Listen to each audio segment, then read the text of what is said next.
अगर किसी मरीज़ को जब उसको हार्ट अटैक हुआ है उसके बाद चलने में दर्द होती है, तो उसके लिए मैं ये कहूँगा कि वो अपनी एंजियोग्राफी प्लास्टी ज़रूर कराए। एंजियोग्राफी कराने के बाद अपनी दिल की नालियाँ वेसल्स ज़रूर खुलवाए, चाहे वो एंजियोप्लास्टी के ज़रिए खुलवाए या वो बाईपास के ज़रिए अपनी नालियाँ, कॉरोनरी आर्टरीज जिसको कहते हैं, वो उनका रीवैस्कुलराइजेशन करवाए।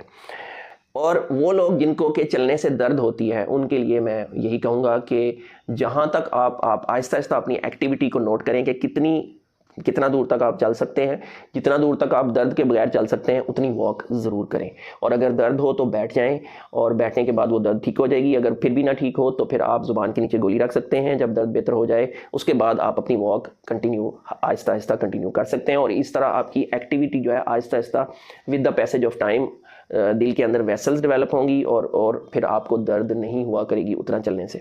तो मैं कभी भी किसी मरीज़ को ये नहीं कहता कि हार्ट अटैक के बाद वो बिस्तर पे लेट जाए और बेड रिडन हो जाए।